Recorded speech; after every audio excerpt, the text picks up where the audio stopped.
The morning sun was already hot when Maya Chen stepped off the bus. She wiped her forehead with the back of her hand. The bus stop was 3 blocks away from First Metropolitan Bank. Maya started walking slowly in the heat. She wore a simple cotton dress that had faded from many washes. The light blue color was now almost white in some places. Her sneakers were old and comfortable. The rubber on the sides had turned yellow with age. She carried a plain canvas bag over her shoulder. Inside the bag were some papers, her phone, and a wallet. Maya looked tired. She had woken up at 5 in the morning. She had taken 2 buses to get here. The journey took almost an hour, but she did not mind. This was important. As she walked toward the bank, she saw the tall building ahead. First Metropolitan Bank was one of the biggest banks in the city. The building was made of white stone and glass. It looked expensive and important. Large columns stood at the entrance. The bank's name was written in gold letters above the doors. Maya reached the entrance and pushed open the heavy glass door. Cold air rushed out to meet her. The air conditioning inside was very strong. Maya felt the sweat on her skin turn cold. She stepped inside and stopped for a moment. The lobby was beautiful. The floor was made of white and gray marble. It shined so bright that Maya could almost see her reflection. Large crystal chandeliers hung from the high ceiling. They sparkled like diamonds. The walls were painted cream and decorated with gold trim. There were many people in the bank. Most of them wore expensive clothes. Men in business suits carried leather briefcases. Women in designer dresses and high heels checked their phones. Some people wore jewelry that probably cost more than a car. Maya looked down at her simple dress and old sneakers. She did not look like she belonged here. She knew this, but she walked forward anyway. There were several lines in the bank. Velvet ropes guided customers to different teller windows. Maya looked at each line. Some had only 2 or 3 people. Others had more. She chose one of the longer lines and stood at the back. Behind the teller windows, bank employees worked. One of them was a young woman named Jessica Monroe. She had blonde hair pulled back in a tight ponytail. She wore a white blouse and a navy blue blazer. The bank's uniform. Jessica was in her late 20s. She had worked at this bank for 3 years. Jessica looked up from her computer and saw Maya standing in line. Her eyes moved from Maya's face down to her faded dress and old sneakers. Jessica's lips curved into a small smirk. She turned to the man working at the window next to hers. "Brad," she said quietly, leaning toward him. "Look at what just walked in." Brad turned to look. He was about the same age as Jessica. He wore a dark suit and a red tie. His hair was styled with too much gel. Brad looked at Maya and raised his eyebrows. "Seriously?" he whispered back to Jessica. "Did she get lost on her way to the thrift store?" Jessica covered her mouth to hide her laugh, but her shoulders shook. Some of the customers near the front of the line heard them and turned to look. They saw Maya standing quietly in line. Some people looked away quickly, feeling uncomfortable. Others stared at her openly. Maya pulled out her phone and started checking her messages. She did not look up. She seemed used to this kind of attention, or maybe she was just ignoring it. "I swear," Jessica said, still speaking to Brad but making sure her voice carried. "Some people just don't understand how to present themselves." "I mean, this is a bank, not a grocery store." Brad nodded. "I know what you mean. Some people just don't belong in certain places. They should know better." A woman in an expensive pantsuit standing 2 people ahead of Maya turned around. She looked at Maya with sympathy in her eyes. Then she turned back around and said nothing. Another man in a business suit shook his head and looked annoyed, as if Maya was wasting everyone's time by being there. The line moved slowly. Very slowly. Jessica and Brad seemed to take a long time with each customer. But only with certain customers. When someone who looked wealthy came to their windows, Jessica and Brad were fast and efficient. They smiled widely. They made small talk. They processed transactions quickly. But when someone who looked ordinary came to the window, everything slowed down. Jessica would sigh. She would type slowly on her keyboard. She would ask for extra identification. She would make the person wait while she checked something with her supervisor. While Maya waited, the branch manager walked through the lobby. His name was Richard Foster. He was a tall man in his 50s. He wore an expensive gray suit and shiny black shoes. His silver hair was perfectly combed. He walked with his chest pushed out like someone very important. Richard stopped to talk with some customers. But not all customers. He only stopped for people who looked wealthy. He shook hands with a man in a designer suit. He laughed with a woman wearing a diamond necklace. He called them by name. He asked about their families. He made them feel special.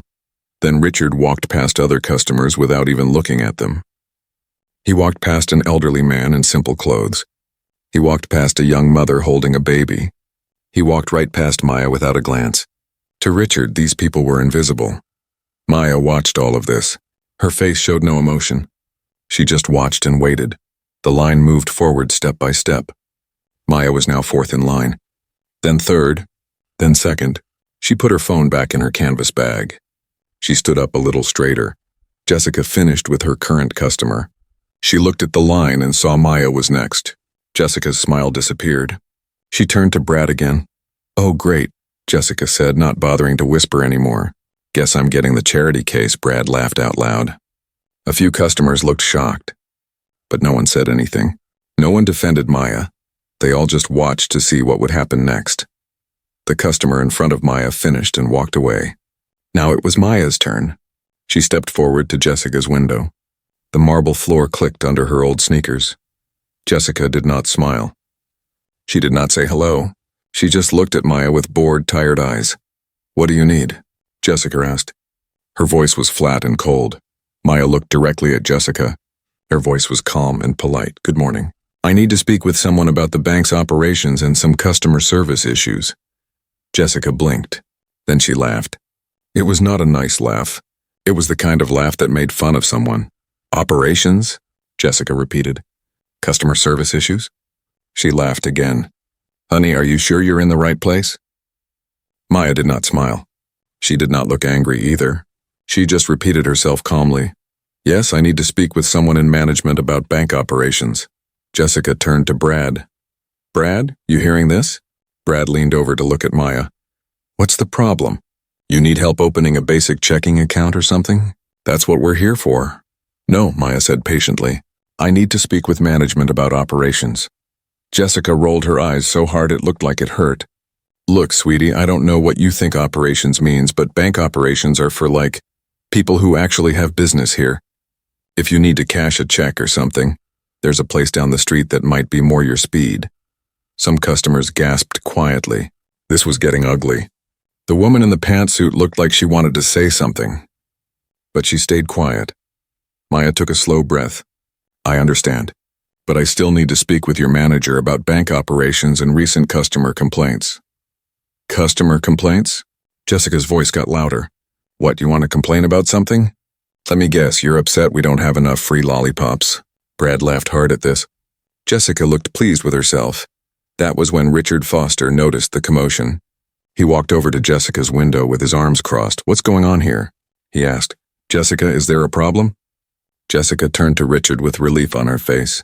"Mr. Foster, this girl is asking to speak to management about operations. I tried to help her, but I don't think she understands how banks work." Richard looked at Maya.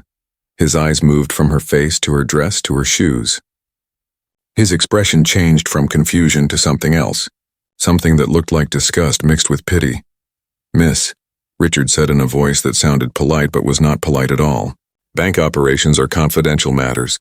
They're only discussed with stakeholders and important clients. If you need help opening a basic account, Jessica here can assist you. Otherwise, I'm afraid we can't help you today." The lobby was completely quiet now. Everyone was watching. Some people had their phones out. They were recording. Maya looked at Richard Foster. Then she looked at Jessica. Then she looked at Brad. Her face was still calm. "Are you sure you don't want to check who I am first?" Maya asked quietly. Richard actually smiled. It was not a nice smile. "Miss, I know all of our important clients." "And you are definitely not one of them." Maya reached into her canvas bag. Everyone watched to see what she would pull out. Maya's hand moved slowly into her canvas bag. Everyone in the bank lobby watched. Jessica leaned forward over her counter. Brad stopped what he was doing. Richard Foster crossed his arms and waited with an annoyed look on his face. Maya pulled out a simple leather folder. It was dark brown and looked old but well cared for. She opened it carefully and took out a business card. She held it out to Richard. Richard took the card without much interest. He looked down at it. Then his face changed. The annoyed look disappeared. His eyes went wide. His mouth opened a little. All the color drained from his face. He looked like he might be sick. His hands started to shake. The business card trembled between his fingers. What? What is it? Jessica asked. She tried to see the card. Mr. Foster? Richard could not speak. He just stared at the card. His throat moved like he was trying to swallow but could not. Jessica reached over and grabbed the card from Richard's shaking hand. She looked at it. Then she gasped so loud that people in the back of the lobby heard her. Oh my God, Jessica whispered. Her face went white like Richard's. Brad leaned over to see. What does it say? Jessica's hand shook as she showed him the card. Brad read it. His eyes got huge. He took a step backward and almost fell over his chair. The business card was simple and elegant, white with black letters. It said, Maya Chen, principal owner, Chen Investment Group, majority shareholder, First Metropolitan Bank. That's not possible, Richard finally managed to say. His voice sounded strange and high. You can't be. You're just what? Maya asked. Her voice was still calm and quiet. Just a girl in an old dress? Richard opened his mouth, but no words came out.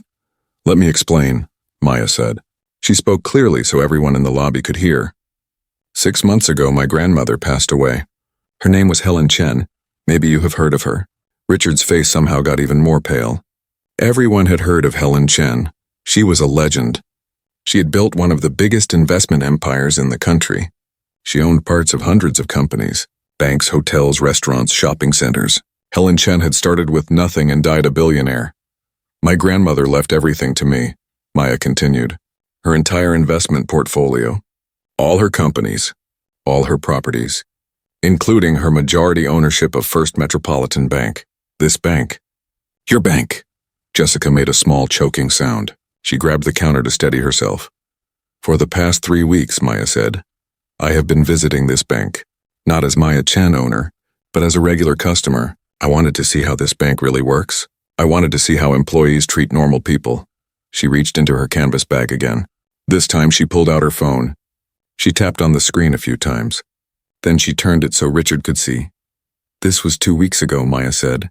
I came in dressed as an elderly woman. I wore old clothes and used a walker. I needed help with a simple transaction. Your employee Brad laughed at me. He told me I was taking too long. He said I should learn how to use an ATM instead of wasting everyone's time. Richard looked at the photo on the phone. It showed Maya in gray hair and old woman makeup. She was sitting in a wheelchair while Brad stood over her with an annoyed look on his face. Maya swiped to another photo. This was last week. I came in dressed as a young mother. I had 2 small children with me. Actors, of course. We needed to make a deposit. Jessica here told me this was not a daycare. She said I should control my kids or leave. The photo showed Maya with 2 young children. Jessica was in the background pointing toward the door. Maya swiped again. 3 days ago, I came in wearing construction work clothes. Dirty boots, paint on my jeans. I needed to ask about a small business loan. Richard, you walked right past me. When I tried to speak to you, you told me to make an appointment and walked away. You did not even look at me. Richard stared at the photo. In it, Maya wore dirty work clothes. Richard was in the background, turned away from her, talking to a man in an expensive suit. Every single time I came here, Maya said, I was treated badly. Every time. But do you know what else I noticed? No one answered. Jessica looked like she might cry. Brad's face was bright red. Richard just stood there like a statue. I noticed something very interesting, Maya continued. Every time a customer who looked wealthy walked in, you all changed. Big smiles, fast service, friendly conversation. But when regular people walked in, everything was different. Long waits, rude comments, no respect. She looked around the lobby. I watched you, Richard. I watched you greet rich customers like they were family, but you ignored everyone else. You walked past elderly people. You ignored veterans. You treated poor people like they were invisible. Richard tried to speak. Miss Chen, I can explain. You don't understand. We have protocols. We focus on high-value customers because what? Maya interrupted. Because poor people don't deserve respect? Because someone in old clothes is not worth your time? No, that's not what I meant, Richard said quickly. I just meant that we prioritize based on what? Maya asked. On how people look. On what they wear? On the color of their skin? The lobby was silent. You could hear people breathing. Maya swiped through more photos on her phone. I have been documenting everything. I have photos from every visit. I also have something else. She tapped her phone a few more times. Then she turned it to show Richard again. This time it was playing a video. The video showed the bank's lobby from a security camera angle. It showed Jessica laughing while talking to Brad. An elderly man stood at her window looking confused and hurt. Jessica was clearly making fun of him. The man's hand shook as he tried to count his money. Your own security cameras recorded everything, Maya said. I had my legal team pull all the footage from the past month. There are hours and hours of this. Jessica mocking customers. Brad being rude to people. Richard, you walking past anyone who does not look rich enough. She showed another video. This one showed Brad rushing through a transaction with a tired-looking woman. He practically threw her receipt at her. Then the very next customer was a man in an expensive suit. Brad's whole attitude changed. He was all smiles and helpfulness. I also pulled the security footage from other branches, Maya said. 20 other First Metropolitan Bank locations. Do you want to know what I found? Richard shook his head slowly. He looked defeated. I found that this branch is the worst, Maya said. By far, other branches have problems too. But this branch has had more complaints than any other. And do you know why nothing changed? Because you, Richard Foster, ignored every single complaint. You buried them. You dismissed them. You protected employees like Jessica and Brad because they made you look good with wealthy customers. Jessica started crying. Real tears ran down her face. Please, she said. Please, I need this job. I have rent to pay. I'm sorry. I'm so sorry, Maya looked at her. You're sorry you got caught. Not sorry for what you did. Brad tried to speak. Miss Chen, we were just following the culture here. Mr. Foster always told us to focus on important clients. He trained us to what? Maya asked. To treat people like garbage if they don't look rich? Did Richard train you to laugh at elderly people? Did he train you to mock young mothers? Brad's mouth closed. He had no answer. Maya turned back to Richard. I want every employee in the conference room. Right now. Everyone who works in this branch. I don't care if they are with customers. I don't care if they are on break. Everyone. Now. Richard nodded. He could barely move. He looked like he was in shock. Marcus, Maya called out. A security guard who had been standing near the door walked over. He was a tall black man in his 40s. He wore the bank's security uniform. Yes, ma'am? Marcus Webb said. His voice was respectful but not scared. He looked at Maya with recognition in his eyes. You remember me, don't you? Maya asked him. Marcus smiled a little. Yes, ma'am. You came in last week wearing those construction clothes. You dropped some papers and I helped you pick them up. You thanked me and we talked for a minute about my daughter. You were the only person who was kind to me that day. Maya said. The only one. Marcus nodded. I try to treat everyone right, ma'am. That's how I was raised. I know, Maya said. I have been watching you too. I pulled your record. You have filed 3 complaints about discriminatory behavior in this branch. Richard ignored all of them. Marcus looked at Richard. Richard looked away. Please help Richard gather all the employees, Maya said to Marcus. Conference room. 5 minutes. Yes, ma'am, Marcus said. He looked almost happy.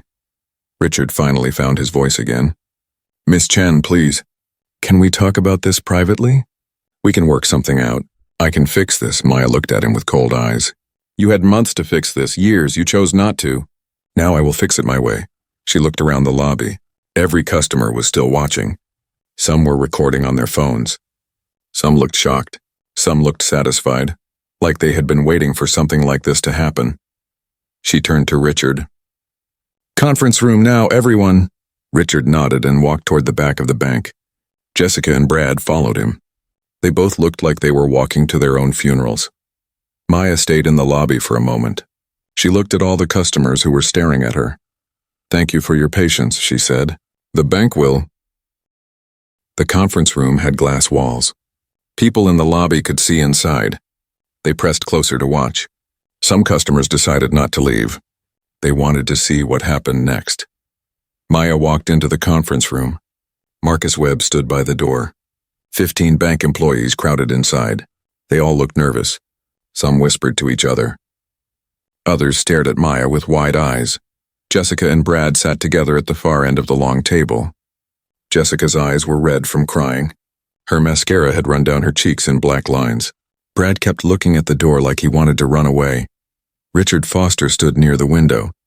He had loosened his tie. Sweat showed on his forehead even though the room was cold. He looked 10 years older than he had that morning. Maya walked to the front of the room. She put her canvas bag on the table. She looked at each person in the room. No one could meet her eyes except Marcus, who stood calmly by the door. "My name is Maya Chen," she began. Her voice was clear and steady. "Some of you already know this. For those who don't, let me be clear. I own this bank. My grandmother, Helen Chen, owned 51% of First Metropolitan Bank. When she died 6 months ago, I inherited everything. That makes me the majority shareholder. That makes me your boss." A young woman near the middle of the table raised her hand slightly. She had dark hair and kind eyes. She looked scared but also relieved somehow. "Yes," Maya said. "My name is Maria Santos," the woman said quietly. "I'm a junior teller. I just want to say that I had no idea you were the owner. But I'm glad you're here. Things have been very wrong here for a long time." Jessica shot Maria an angry look. Maria saw it but did not look away. A young man sitting next to Maria nodded. "I'm Kevin Park. I'm also a junior teller." Maria is right. "We've tried to report problems, but nothing ever changed." "What kind of problems?" Maya asked, even though she already knew. She wanted everyone to hear it. Maria took a breath. "The way customers are treated. Jessica and Brad and some others, they treat people differently based on how they look. If someone looks rich, they get amazing service. But if someone looks poor or is wearing regular clothes, they get treated badly. I've seen it happen dozens of times." "That's not true," Jessica said quickly. Her voice was sharp. "We treat everyone the same. You're just saying that to make yourself look good." "Am I?" Maria said. She turned to look at Jessica. "What about last month when that elderly black woman came in? She needed help with her account. You made her wait for 45 minutes while you helped other people first. When she complained, you told her that maybe she should bank somewhere else if she didn't like the service." Jessica's face went red. She was being difficult.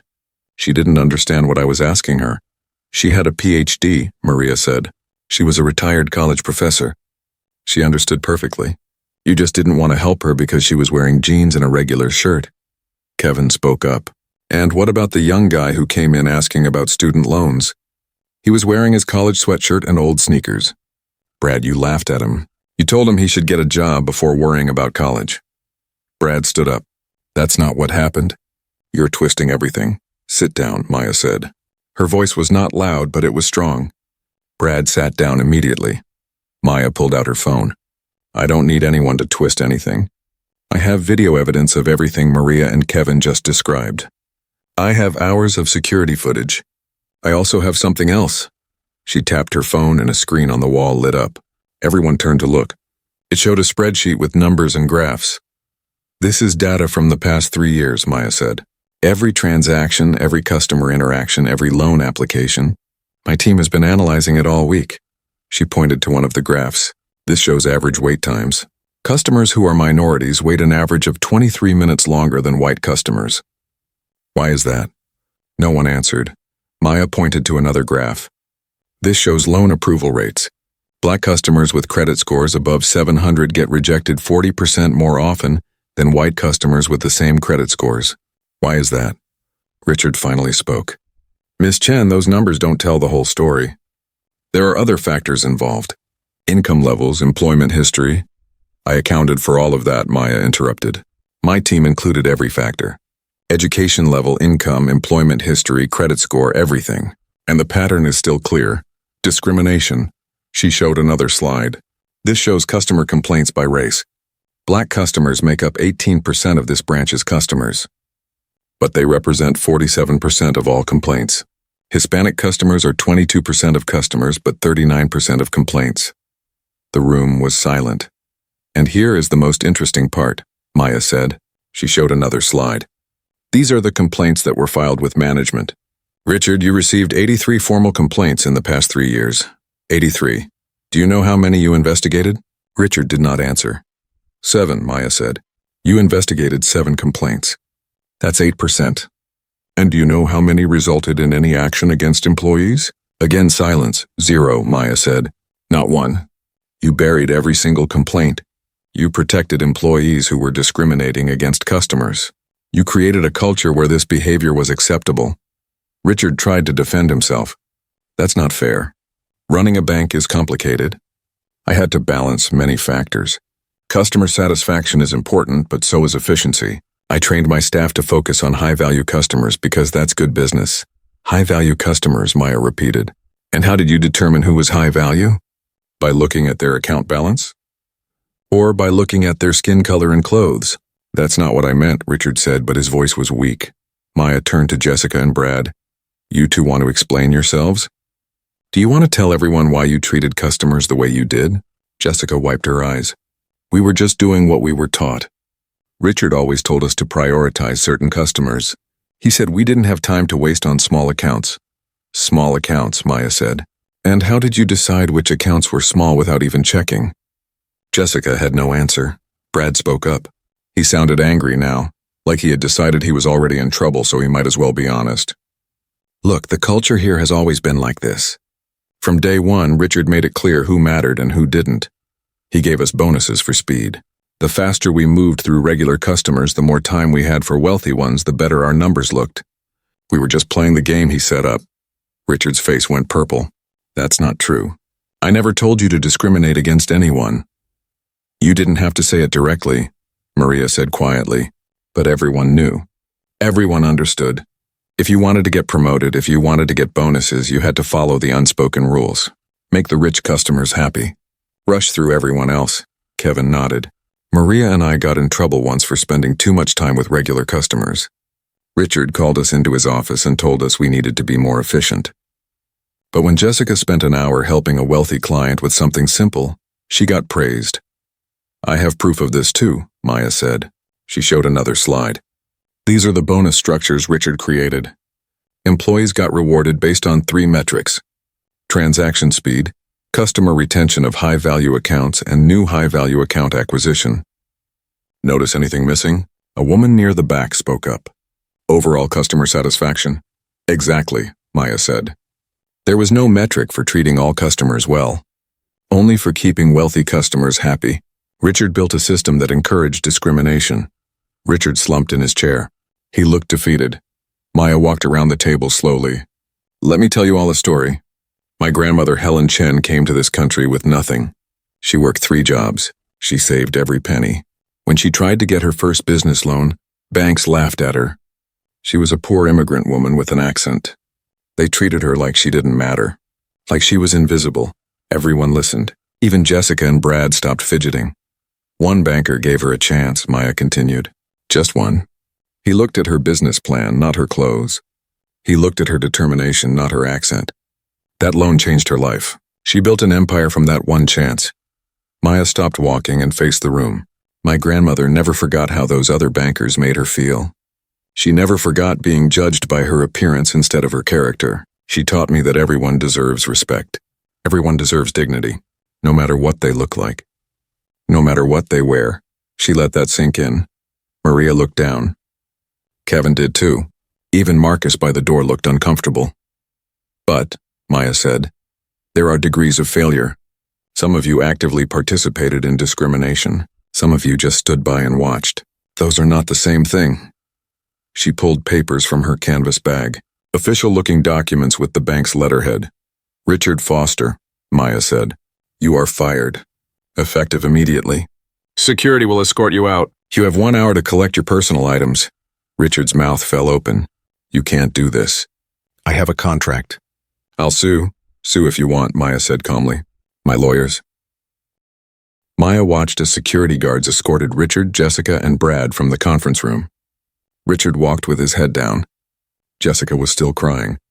Brad looked angry but kept quiet. They had 1 hour to pack their things and leave. The remaining employees sat in silence. They looked shocked.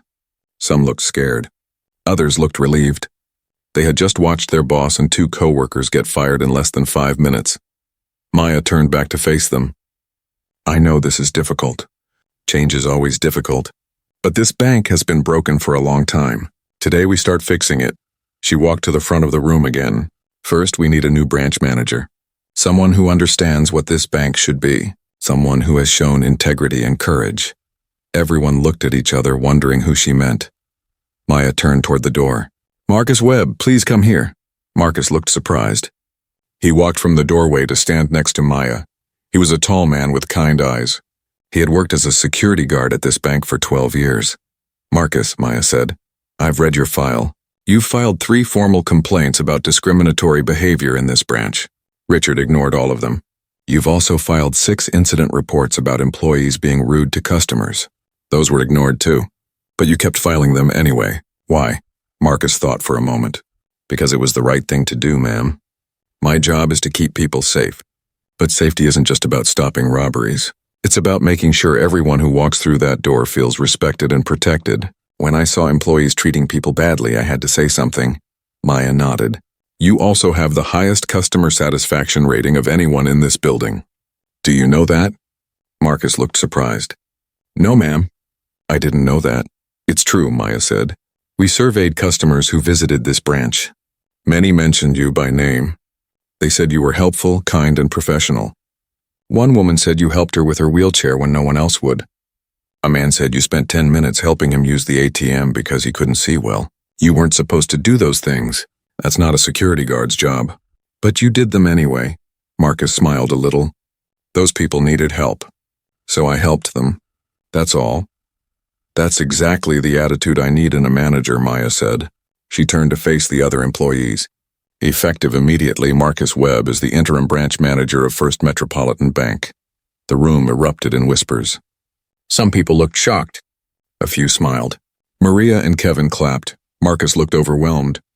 "Ma'am, I appreciate this, but I don't have management experience. I've never run a bank branch. I don't even have a college degree." "You have something better," Maya said. "You have character. You have integrity. And you have 12 years of watching what works and what doesn't work in this branch. I'm not asking you to do this forever. This is an interim position while I search for a permanent manager. But I need someone I can trust right now, someone who will help me rebuild this place. Will you do it?" Marcus was quiet for a long moment. Then he nodded. "Yes, ma'am. I'll do my best." "Good," Maya said. She shook his hand. Then she turned back to the employees. "Marcus is your new boss. You will respect him and follow his lead. If anyone has a problem with this, speak now." No one spoke. "Maria Santos and Kevin Park," Maya said. "Stand up, please." Maria and Kevin stood. They looked nervous. "You two spoke up today," Maya said. "That took courage. You could have stayed quiet like everyone else. But you told the truth even though it was hard, even though it could have cost you your jobs." "We just couldn't stay quiet anymore," Maria said. "It wasn't right." "I know," Maya said. "That's why I'm promoting both of you to senior tellers. You'll get raises and new responsibilities. You'll also help train other employees in proper customer service. Can you do that?" Maria's eyes filled with tears. Happy tears this time. "Yes, thank you." "Thank you so much." Kevin looked stunned. "I don't know what to say. This is incredible." "Don't thank me yet," Maya said. "This is going to be hard work. This whole branch needs to change. And you two are going to help lead that change. Are you ready?" They both nodded. Maya looked at the rest of the employees. "Here's what happens next. This branch will be closed to customers for the rest of today and tomorrow. We need time to reorganize and train. Starting Friday, a team of consultants will arrive. They specialize in workplace culture and discrimination prevention. They will interview each of you privately. They will assess whether you're a good fit for the new culture we're building here." A middle-aged woman raised her hand. "What if we fail the assessment?" "Then you'll be let go," Maya said honestly. "But I don't want to fire people. I want to help you grow and change. If you're willing to learn and willing to treat every customer with respect, you'll be fine. But if you can't do that, then this isn't the right place for you." She pulled out more papers from her bag. "These are your new job descriptions and expectations. Everyone will receive them by email tonight. Read them carefully. The main points are simple. Treat every customer equally. No discrimination based on race, age, gender, appearance, or anything else. Every person who walks through that door deserves respect." She continued. "There will be new metrics for evaluating your performance. Customer satisfaction for all customers, not just wealthy ones. Wait times that are fair for everyone. Proper handling of complaints. And if you see discrimination happening, you must report it. If you don't report it, you're part of the problem. An older man near the back spoke up. What about our bonuses? Are those changing too? Yes, Maya said. The old bonus structure rewarded you for ignoring most customers and focusing on the wealthy ones. That's over. The new structure rewards quality service to all customers. It rewards teamwork. It rewards integrity. You can make just as much money, maybe more, but you'll earn it by being good at your actual job, not by being selective about who you help. She looked at her watch. It's almost noon. Here's what I want you to do. Go home. Think about what happened here today. Think about whether you really want to be part of this change. If you do, I'll see you Thursday morning at 8 for the first training session. If you don't, send me an email and we'll arrange your severance package. The employees started to stand up. One more thing, Maya said. They all stopped and looked at her. I want to be very clear about something. What happened in this bank was wrong. It was discrimination. It was cruel. It hurt people. Some of you participated in it. Some of you just watched. Either way, you were part of a broken system. She paused to let that sink in. But I believe people can change. I believe you can learn to be better. That's why I'm giving you this chance. Don't waste it. Don't make me regret it. Show me that you can be the kind of employees this bank needs, the kind my grandmother would have been proud of. The employees filed out of the conference room quietly. Some looked ashamed. Others looked determined. Maria and Kevin stayed behind with Marcus. Maya sat down in one of the chairs. She suddenly looked very tired. Marcus noticed. Are you okay, ma'am? He asked. Maya smiled a little. I'm fine. Just exhausted. This has been a long morning. Can I ask you something? Marcus said. Of course. Why did you really do all this? You could have fired everyone and brought in a whole new staff. That would have been easier. Maya thought about her answer. Because my grandmother believed in second chances. She believed that most people are good deep down. They just need the right leadership and the right system. If I fired everyone, I'd just be giving up on them. I don't want to do that. Not yet. But some people don't want to change, Marcus said gently. You're right, Maya agreed. And those people will leave on their own or fail the assessment. But some people do want to change. They've just been stuck in a bad system. I want to give them a chance to be better. Maria spoke up. What you did today was brave. Standing up to Richard like that. Firing him in front of everyone. That took courage. It wasn't courage, Maya said. It was just necessary. Richard had years to fix these problems. He chose not to. Sometimes you have to remove the people at the top before you can fix what's underneath. Kevin asked, what happens if this doesn't work? What if people don't change? Then I'll close this branch, Maya said simply.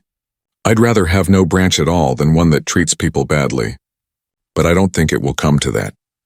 I think most of your coworkers want to do the right thing. They just need to be shown how. Marcus sat down at the table. I'm going to do everything I can to make this work. I promise you that. I know you will, Maya said. That's why I chose you. They sat in silence for a moment. Through the glass walls, they could see the empty lobby. The bank looked strange without any customers. Peaceful but also sad somehow. Can I ask what happens next? Maria said. Maya pulled out her phone. Next, I call my lawyer. We need to review every policy in this bank. Every procedure. Everything gets examined and rewritten if necessary. Then I call my HR director. We need to set up the training program. Then I call the consultants and make sure they can be here by Friday. That's a lot of work, Kevin said.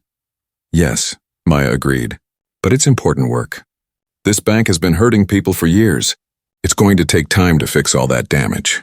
But Maya walked back into the bank lobby. Most of the customers had left, but about 20 people remained. They stood in small groups talking quietly. Some were still recording on their phones. Others just watched and waited to see what would happen next. Maya took a deep breath and walked to the center of the lobby. She raised her voice so everyone could hear. Excuse me, everyone. May I have your attention, please? The talking stopped. Everyone turned to look at her. She was still wearing her faded dress and old sneakers, but now everyone knew who she really was. My name is Maya Chen, she said. I'm the owner of this bank. I want to apologize to all of you. What you witnessed here today should never have happened. This bank has failed in its most basic duty, which is to treat every customer with respect and dignity. An elderly black woman stepped forward from the group. She had silver hair and wore a simple floral dress. She carried a large purse over her arm. "Excuse me, young lady," the woman said. Her voice was strong and clear. "I want to say something." "Of course," Maya said. "Please." The woman walked closer. "My name is Dorothy Williams. I've been banking here for 42 years. 42 years. I've watched this bank change over time. It used to be a good place. But in the last 5 or 6 years, it's become something else. Something ugly." Other customers nodded in agreement. Dorothy continued, "I'm a retired teacher. I taught mathematics for 35 years. I have a pension and savings. I'm not a rich woman, but I'm not poor either. But the way some employees here treat me, you'd think I was begging on the street corner." Her voice got stronger. "Last month, I came in to make a simple deposit. Jessica, the woman who just got fired, made me wait for almost an hour. She helped 5 other customers first. All of them were white. All of them looked wealthy. When I finally got to her window, she acted like I was wasting her time. She barely looked at me. She threw my receipt across the counter like I was nothing." Maya felt anger rise in her chest, but she kept her face calm. "I'm so sorry, Mrs. Williams. I'm not done," Dorothy said. "I went home that day and cried. At 73 years old, I sat in my kitchen and cried because a bank teller made me feel worthless. And you know what made it worse? This wasn't the first time. It's been happening for years. I stayed with this bank because I've been here so long, because it's convenient, but I've thought about leaving dozens of times." "I understand," Maya said quietly. "Do you?" Dorothy asked. "Do you really understand what it's like to be judged every single day by how you look? To walk into a place and immediately feel unwelcome? To be treated like you don't matter?" "Yes," Maya said, "I do. That's why I came here dressed like this. I wanted to experience what you and others experience every day. I wanted to feel what you feel. And you're right. It's painful. It's humiliating. It's wrong." Dorothy looked at Maya for a long moment. Then her face softened a little. "What you did today took courage. Firing those people in front of everyone. That sends a message. But I need to know something. Is this real change or is this just for show?" "It's real," Maya said firmly. "I promise you it's real. This bank is going to change completely. New management. New training. New policies. New culture. Everything." A man in a wheelchair spoke up from the back. "I'm James Martinez. I've also had problems here. The ATMs are too high for me to reach comfortably. I've asked multiple times for accommodations. Nothing ever changed. And when I come inside for help, employees act annoyed like I'm bothering them. That changes now," Maya said. "I'll have new ATMs installed by the end of the month. Ones that are accessible for everyone. And I'm going to train every employee on disability awareness and accommodation. You should never have to feel like you're bothering anyone. This is your bank too." A young woman holding a baby stepped forward. "I'm Sarah Kim. I was here last week with my daughter. She's only 6 months old. She started crying while I was waiting in line. Jessica told me this wasn't a daycare and suggested I come back when I had childcare. I was so embarrassed. Everyone was staring at me." Maya's jaw tightened. "That was completely inappropriate. Parents are welcome here. Children are welcome here. I'm going to make sure there's a comfortable area for parents with small children, and no employee will ever say something like that again." More customers came forward with their stories. Each one was painful to hear. An elderly man with a walker who was told he was moving too slowly. A young black man in a hoodie who was followed by security, even though he was just trying to cash his paycheck. A Hispanic woman who was asked for extra identification even though she'd been a customer for 10 years. Maya listened to every story. She didn't interrupt. She didn't make excuses. She just listened and apologized. After the last person finished speaking, Maya addressed the group again. "Thank you for sharing your experiences with me. I know it wasn't easy to talk about these things, but I needed to hear them. I needed to understand the full scope of what's been happening here." She continued, "Here's what I'm going to do. First, this bank will be closed for the next 2 days for internal training and reorganization. When we reopen on Friday, things will be different. Better. Second, I'm hiring consultants to interview customers about their experiences here. If you'd like to participate, please leave your contact information with Marcus, our new manager. Your feedback will help us understand what we need to fix. Third, I'm creating a direct line to me personally. If you ever experience discrimination or poor service at any First Metropolitan Bank location, you can contact me directly. My team will investigate every complaint. No more complaints getting buried or ignored." Dorothy raised her hand. "That all sounds good. But how do we know this will really happen? How do we know you won't just go back to the way things were once everyone stops paying attention? It was a fair question. Maya thought about how to answer. You don't know for sure, Maya said honestly. You have no reason to trust me yet. I understand that. All I can ask is that you give me a chance to prove it. Come back in a month. See if things are different. If they're not, then you can tell everyone that I'm all talk and no action. But I don't think that will happen. I think you'll see real change, she paused. My grandmother built her fortune from nothing. She started as a poor immigrant who was treated badly by people who judged her by her clothes and her accent. She never forgot that feeling. She taught me to never judge people by how they look or how much money they have. She taught me that everyone deserves respect. That's not just a nice idea to me. It's personal. Dorothy studied Maya's face. Then slowly she smiled. All right. I'll give you a chance. 1 month. If things are better, I'll stay. If they're not, I'm taking my money to a different bank. And I'll tell everyone I know to do the same. That's fair, Maya said. She held out her hand. Dorothy shook it. Other customers came forward to shake Maya's hand too. Some still looked skeptical. Others looked hopeful. James in his wheelchair gave Maya his phone number and asked her to call him personally when the new ATMs were installed. Sarah with the baby thanked Maya for listening. Slowly, the customers left the bank, but they were talking about what they had seen. Word would spread fast. By tomorrow, everyone in the city would know what happened at First Metropolitan Bank today.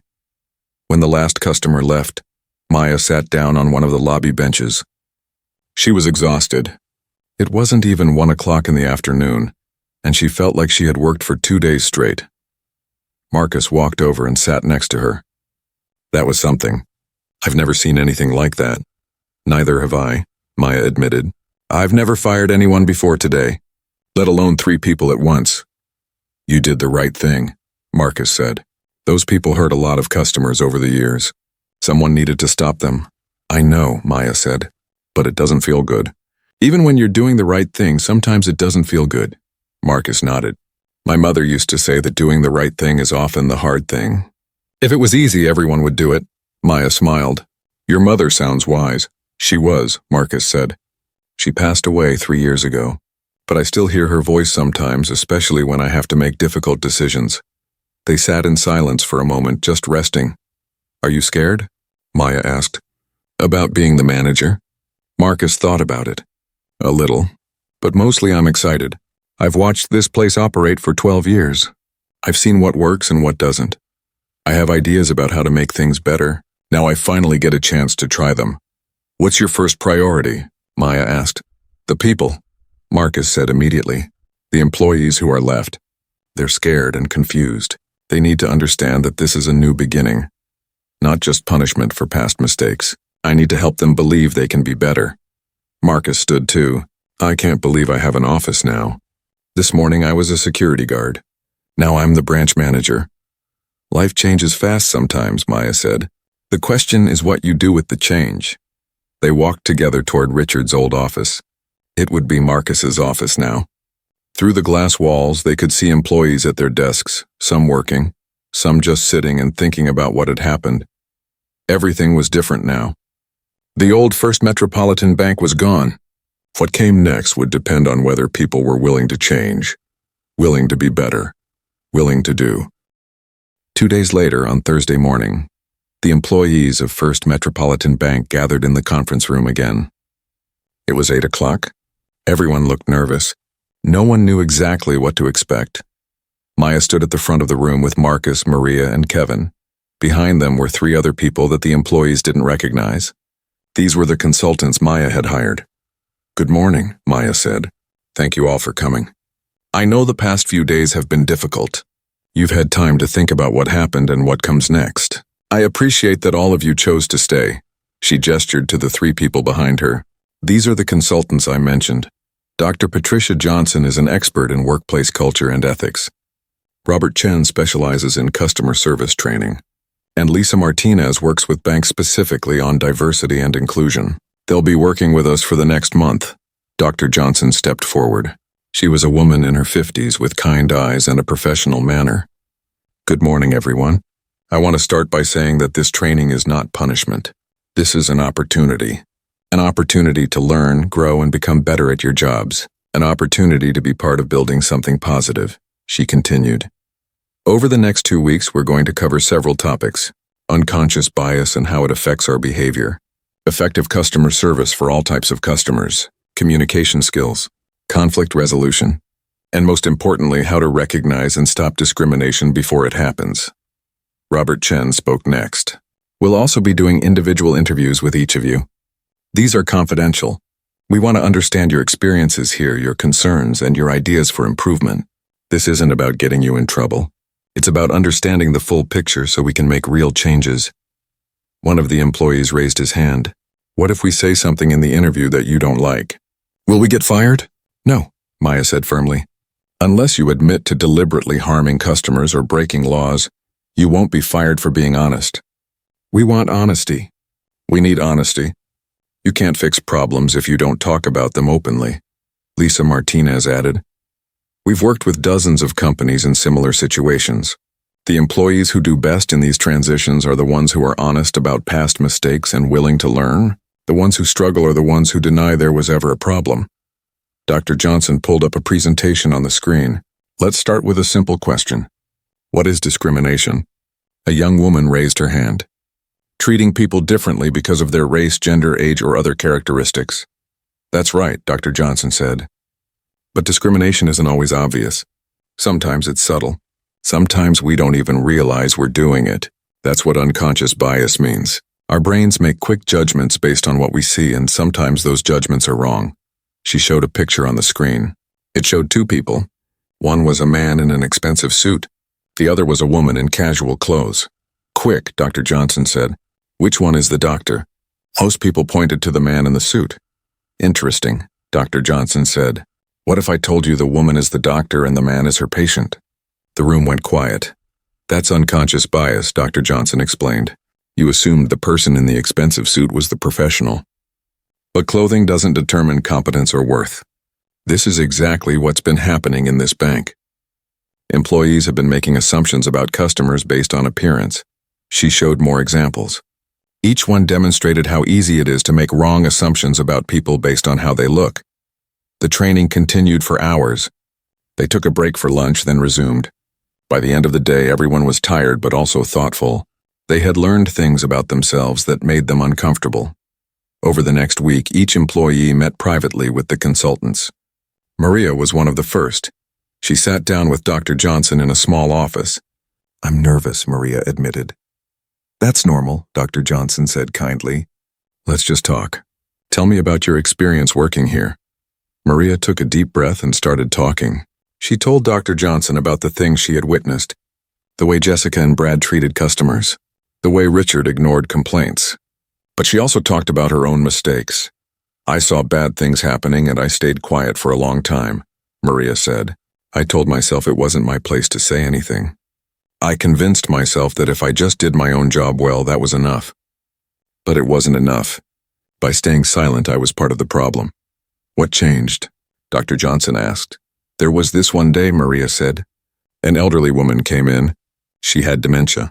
She was confused about her account. Jessica was so cruel to her. She talked to her like she was stupid. The woman started crying. And I just stood there and watched. I didn't help. I didn't say anything. Maria's own eyes filled with tears. That woman reminded me of my grandmother. And I thought, what if someone treated my grandmother like that? How would I feel? That's when I realized I couldn't stay quiet anymore. Dr. Johnson made notes. That took courage. Speaking up when you finally did. It was scary, Maria said. I thought I might get fired. But I couldn't live with myself if I didn't say something. Kevin had a similar interview. He talked about feeling pressured to work fast, to rush through customers who didn't seem important. Richard made it clear what he valued, Kevin said. And it wasn't good service to everyone.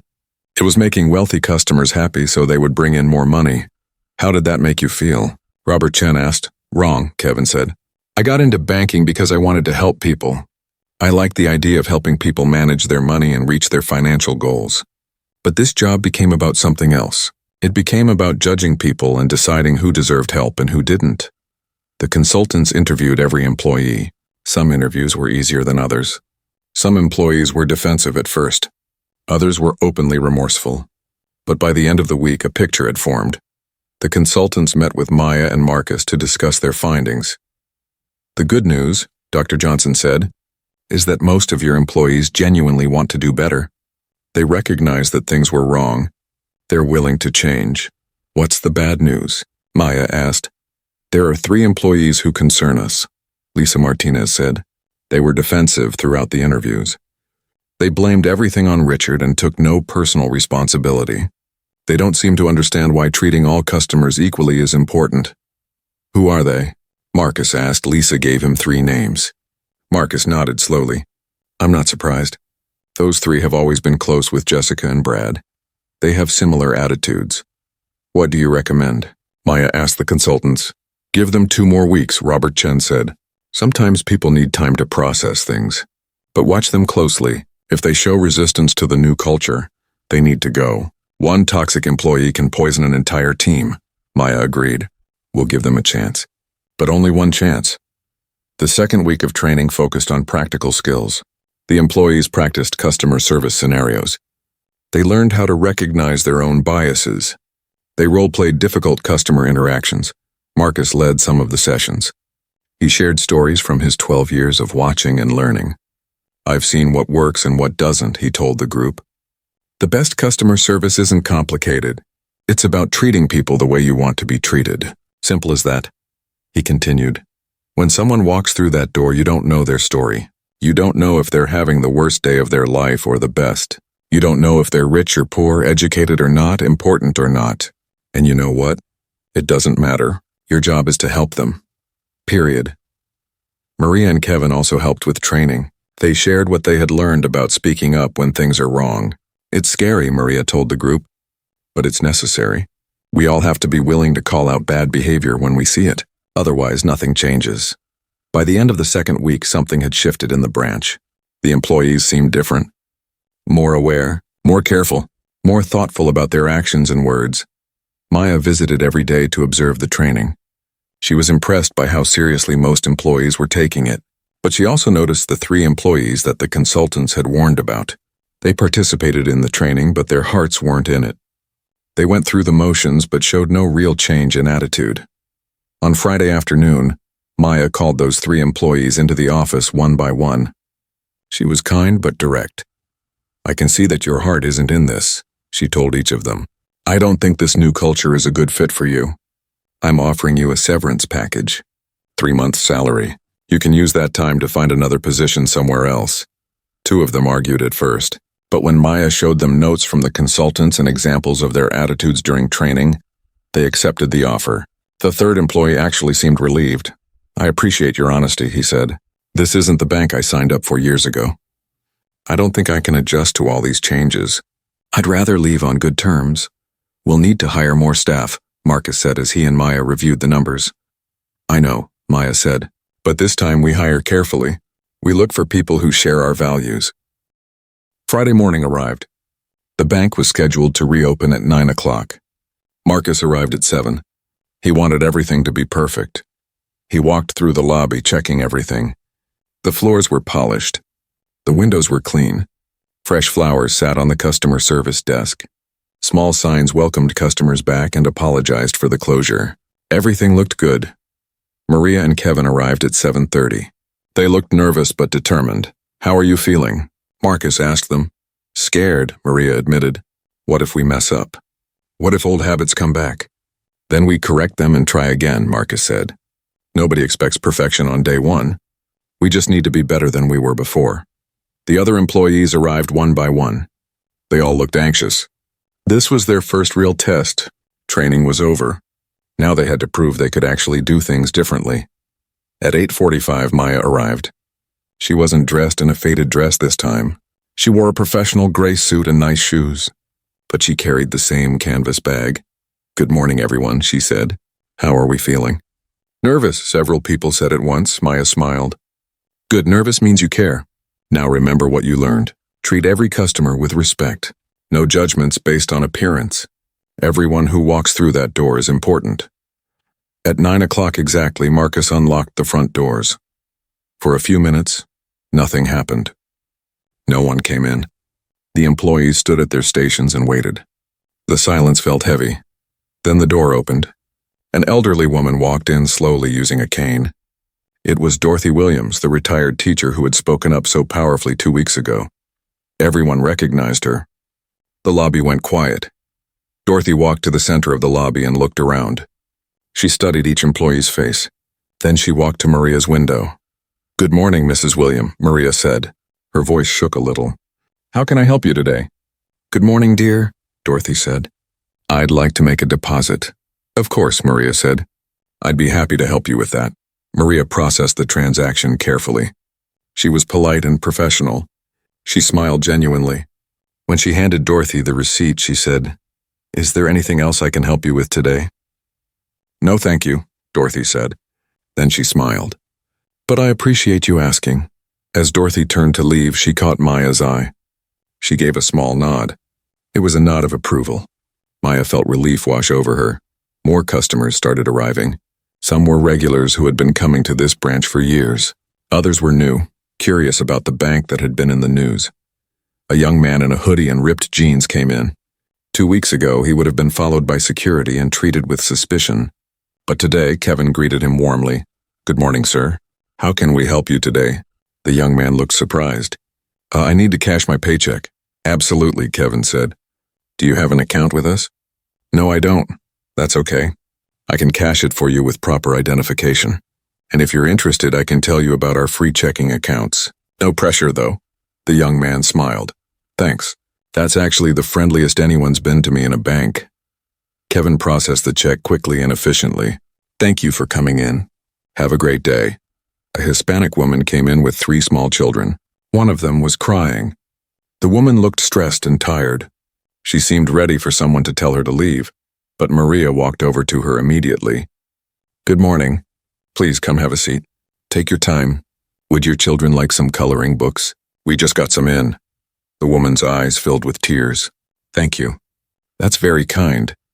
Maria brought coloring books and crayons from the new children's area that Maya had set up. The kids settled down quickly, happy with their activities. "Now," Maria said to the mother, "what can I help you with today?" Throughout the morning, Maya watched everything carefully. She stood in different parts of the lobby, observing. Sometimes she was obvious, sometimes she tried to blend in. She wanted to see how employees acted when they thought she wasn't watching. What she saw made her hopeful. The employees were trying hard. Really hard. They greeted every customer warmly. They took time to explain things. They didn't rush anyone. They treated the elderly man in shabby clothes the same as the businessman in the expensive suit. Around 11 o'clock, James Martinez arrived in his wheelchair. He was the man who had complained about the ATMs being too high. Marcus saw him and walked over immediately. "Mr. Martinez, welcome back. I wanted to let you know that we've ordered new accessible ATMs. They should be installed within 2 weeks. In the meantime, please let us know anytime you need assistance. We're happy to help." James looked genuinely surprised. "You actually remembered. And you're doing something about it?" "Of course," Marcus said. "This is your bank too. It should work for you." James shook Marcus's hand. "Thank you, really, you have no idea how much this means. Not everything was perfect." Around noon, an older employee named Frank made a mistake. A woman in casual clothes asked about investment options. Frank almost dismissed her, starting to suggest she might want to start with just a basic savings account. But then he caught himself. He remembered the training. He took a breath and started over. "I apologize," Frank said. "Let me start again. What kind of investment goals do you have?" "I'd be happy to discuss all of our options with you." The woman smiled. "Thank you. I was actually testing you. I've been hearing good things about the changes here, but I wanted to see for myself. My husband and I are looking to invest about $200,000. Frank's eyes widened, but he kept his composure. "That's wonderful. Let me set up a meeting with one of our investment specialists. They can discuss the best options for your specific goals." Maya watched this interaction from across the lobby. She caught Frank's eye and gave him a small nod. He had caught his mistake and corrected it. That's what mattered. The day continued. Customer after customer came in. Some were testing the bank, like the woman with the investment money. Others were giving it another chance, like Dorothy Williams. Still others were new customers who had heard about the changes and wanted to support them. By 3 o'clock, the lobby was full. People waited in lines, but no one seemed angry about it. The employees were taking time with each customer, and people seemed to appreciate that. Sarah Kim came in with her baby daughter. The baby wasn't crying this time, but Sarah still looked nervous. An employee named Rachel greeted her warmly. "Good afternoon. Please come in. We have a comfortable seating area over there if you need to feed your baby or change a diaper. Take your time. I'll call you when a teller is ready." Sarah looked like she might cry. "Thank you. Last time I was here with my daughter, someone told me this wasn't a daycare." "That was wrong," Rachel said firmly. "Parents are always welcome here. Children are always welcome here. This is a family-friendly bank now." Sarah sat down in the comfortable chair and relaxed. Her baby cooed happily. Other customers smiled at them. The atmosphere in the bank felt completely different than it had 2 weeks ago. Maya walked over to Marcus. "How do you think it's going?" "Better than I expected," Marcus said. "Everyone's really trying. And the customers are noticing. I've heard several people comment on how different it feels here now." "What about the employees?" Maya asked. "How are they holding up?" "They're tired," Marcus said. "Providing good customer service to everyone takes more energy than just picking and choosing who to help. But they're doing it, and I think they're proud of themselves." At 5 o'clock, the bank closed. The employees gathered in the conference room for a quick meeting. "You all did excellent work today," Maya told them. "I watched carefully and I saw real effort from everyone. I saw you catch yourselves when old habits started to creep in. I saw you treat every customer with respect. I'm proud of you." The employees looked relieved and happy. "But," Maya continued, "this was just one day. The real test is doing this every day. Not just when I'm watching. Not just when you know customers might be testing you. Every single day." She looked at each person. "Can you do that? Can you commit to being this kind of employee every day?" One by one they nodded. "Good," Maya said. "Because word is spreading about this bank. About what we're trying to do here. Some people think we'll fail. They think this is just temporary. That will go back to the old ways as soon as attention dies down. We need to prove them wrong." Marcus spoke up. "We will prove them wrong. Today showed me that we can do this. It won't always be easy, but it's possible. We just have to stay committed." Maria raised her hand. "I want to say something. Today was hard. Really hard. I was so nervous I almost called in sick, but by the end of the day I felt good. Really good. Better than I felt about my job in years. Because I was actually helping people. All people. Not just the ones who looked like they had money." Kevin nodded. "Same here. That young guy in the hoodie? After I helped him, he told me I was the first bank employee who ever treated him like a human being. That stuck with me. It made me realize how important this is." Other employees shared similar stories. By the end of the meeting, everyone seemed energized rather than exhausted. After the meeting ended and employees started to leave, Dorothy Williams was waiting in the lobby. Maya had given her a key so she could come back after closing. They sat on one of the lobby benches. "I came in today to test you," Dorothy said. "I told myself that 3 months later, Maya walked into First Metropolitan Bank on a Tuesday morning. She wore jeans and a simple sweater today. Her hair was pulled back in a ponytail. She carried her old canvas bag. She did this regularly now. Sometimes she dressed professionally. Sometimes she dressed casually. She wanted to make sure employees treated all customers well, not just the ones who looked important. The lobby looked different than it had 3 months ago. There were comfortable chairs in a family area where parents could sit with children. The new accessible ATMs had been installed. Fresh flowers decorated several tables. But the biggest difference wasn't what you could see. It was what you could feel. The atmosphere was warm and welcoming. Employees greeted customers with genuine smiles. People weren't rushed through their transactions. Everyone seemed to matter here. Maya stood by the door and watched for a few minutes. An elderly man with a walker came in. 2 employees immediately moved to help him, offering to bring him a chair. A young mother with a crying baby was greeted with patience and kindness. A teenager in skateboard clothes asked about opening his first account, and the teller took time to explain everything clearly. Marcus saw Maya and walked over with a smile. "Good morning, boss. Surprise inspection?" Maya smiled back. "You know I don't believe in surprise inspections anymore. I trust you to run things well. How does it look?" Marcus asked. "It looks wonderful," Maya said honestly. "I'm so proud of what you've built here. Marcus had indeed built something special. In 3 months, he had transformed not just the policies but the entire culture of the branch. Customer satisfaction scores had gone from the worst in the company to the best. Complaints had dropped by 90%, and surprisingly, profits were up. "I have something to show you," Marcus said. He led Maya to his office and pulled out a folder. "These are our numbers from the past 3 months." Maya looked through the papers. New account openings were up 40%. Customer retention had improved dramatically. Even loan applications had increased because people felt comfortable asking for help. "This is incredible," Maya said. "How did you do it?" Marcus shrugged. "I just did what you asked. Treated everyone with respect. Hired good people. Created a culture where employees feel valued so they value customers. It's not complicated, but Maya knew it was more than that. Marcus had a gift for leadership. He led by example. He was the first one in every morning and the last to leave. He knew every employee's name and asked about their families. He celebrated successes and handled problems with patience and fairness. "I've been thinking," Maya said, "the permanent branch manager position. I'd like to offer it to you officially." Marcus looked surprised. "I thought this was still temporary." "It was," Maya said. "But you've proven yourself 100 times over. This job is yours if you want it. Full salary, benefits, everything that comes with a permanent position."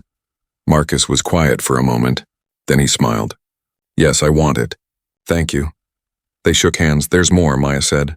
"I want you to help me transform the other branches. You've created a model here that works. I want to replicate it across the entire company. Would you be willing to travel and train other managers?" "Absolutely," Marcus said. "This isn't just about one branch. It should be everywhere." Later that morning, Maya sat down with Maria and Kevin. They had grown so much in 3 months. They were confident now, natural leaders among the staff. "I want to talk to you about your futures," Maya said. "You've both exceeded every expectation. I think you're ready for more responsibility." "What do you mean?" Maria asked. "I'm opening a new branch across town," Maya said, "in a neighborhood that doesn't have many banking options.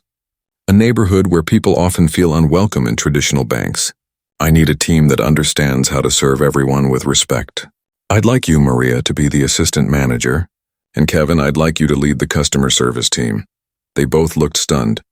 "It's a big job," Maya continued, "and it won't be easy. But I believe you can do it. You've learned what matters. You understand that banking is about people, not just money." Maria's eyes filled with happy tears. Yes, I'll do it.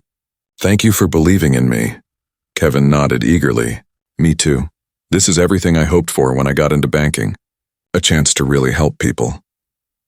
That afternoon, Maya held a meeting with all the employees who remained from 3 months ago. 12 people. They were the ones who had stayed, who had changed, who had grown. "I want to thank all of you," Maya said. 3 months ago, this bank was broken. Today, it's thriving. That didn't happen by accident. It happened because each of you made a choice. You chose to be better. You chose to change. You chose to see every customer as a person who deserves respect." She continued, "I know it wasn't easy. Breaking old habits never is. But you did it. And now I want to share some news with you." She pulled up a presentation on the screen. "These are customer reviews from the past month. Listen to what people are saying about this branch." She read some of the reviews out loud. "This bank has completely changed. The staff is wonderful. I've been banking here for 30 years and it's never been this good. Every employee I've worked with has been kind and professional. They treated my grandmother with so much respect. It made her feel valued. The employees looked proud and happy." "This isn't just about customer satisfaction," Maya said. "This is about creating a place where people feel valued. Where dignity isn't based on how much money you have or what you look like. Where everyone matters." An employee named Rachel raised her hand. "Can I say something?" "Of course," Maya said. Rachel stood up. "I almost quit 3 months ago. I was one of the people who stayed quiet while bad things happened. I felt guilty and ashamed. But you gave me a second chance.